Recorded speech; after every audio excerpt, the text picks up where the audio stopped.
CPD কি বললো, TIB কি বললো, সুজন কি বললো, এসব নিয়ে আমাদের কোনো মাথা ব্যথা নেই। বিএনপি আজকে বড় বড় কথা বলে, অর্থ পাচারের কথা বলে, কালো টাকার কথা বলে, দেশকে গিলিয়ে খাওয়া কথা বলে। এখন তাদের বাজেট সর্বশেষ ছিল ৬৮,০০০ কোটি টাকা। এই বাজেট তারা করতে পেরেছে। তারপরও বাজেটের আগে সাইফুর রহমানকে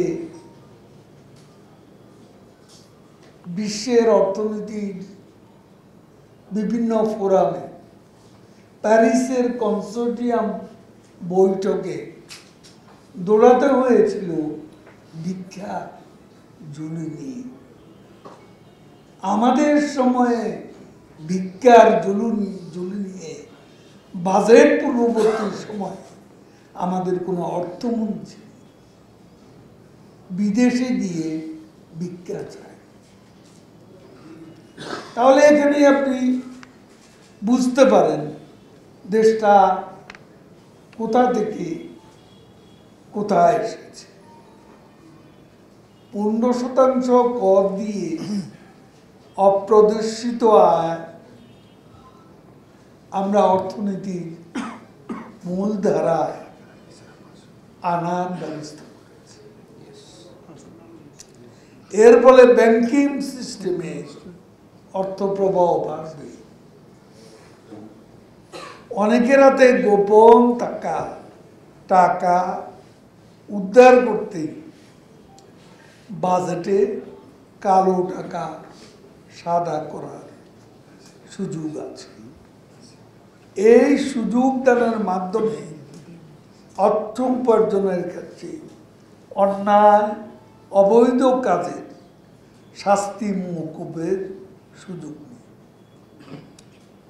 সেটা ফৌজদারি অপরাধ, ফৌজদারি অপরাধের শাস্তি বিধান প্রচলিত আইনি অন্যদের মাধ্যমে ট্যাক্স রিটার্ন তৈরি করা সহ বিভিন্ন কারণে অনেকের ট্যাক্স রিটার্নে সকল সম্পদের বিবরণ থাকে। এসব ভুল সংশোধন করার সুযোগ থাকতে হবে। অপ্রদর্শিত অর্থ সম্পদ মূলধারা আসলে ভবিষ্যতে তার উপর আয় থেকে সরকার কর আদায় করে রাজস্ব আহরণ অধিক পরিমাণে বাড়াতে পারে।